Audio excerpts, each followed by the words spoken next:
Let's go to Arizona now and speak to Dr. Zudi Jasser, a Syrian himself and also founder of the American Islamic Forum for Democracy. Thank you for speaking to us. Do you think these airstrikes are the right course of action? Certainly do. We've been waiting 8 years where America's words have meant nothing.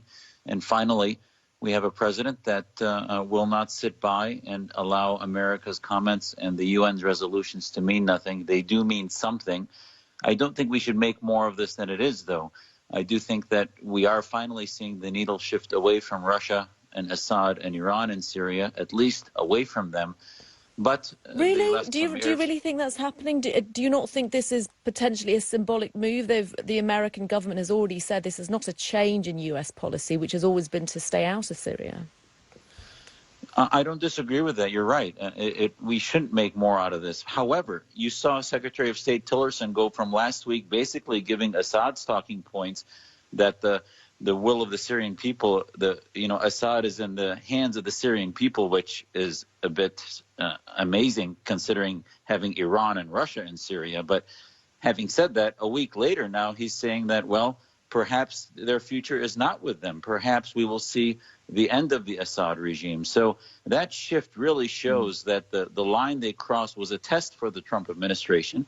And the Trump administration will not sit back and allow Russia and others, as we meet with China and try to set red lines against North Korea, that clearly there are other issues at hand globally where America's word has to mean something.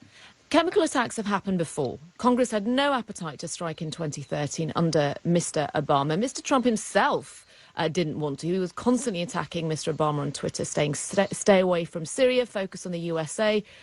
He's now flipped. Surely he's got to follow through on so much more now. He does. And the issue is, what will be the bigger Syria strategy? What will be a Trump doctrine?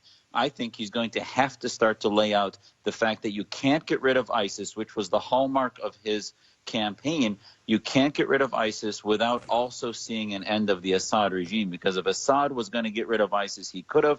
It's needed the West to do so. So Assad's strategy has been to decimate and destroy the Syrian population using ISIS as an excuse, and the West has needed to. So even the Rand Pauls of the Senate who say that we should this is America was not attacked, we should not have gone in, are going to need to prove to the rest of America that somehow you can get rid of ISIS without also ending the Assad regime, and I don't think that can happen. And just finally, just listening to the way Mr. Trump defended his action, he seemed very moved and said no child of God should ever suffer such horror, talking about the chemical attack. But of course, many people are pointing out, how can you say that but still ban Syrian refugees from entering the US? What's your position on that? Well, I think ultimately I do disagree with some of the positions of closing our borders completely. I believe that America stands for freedom and liberty. But having said that, with 20% of the refugees having sympathies for ISIS and Islamism, we need better vetting.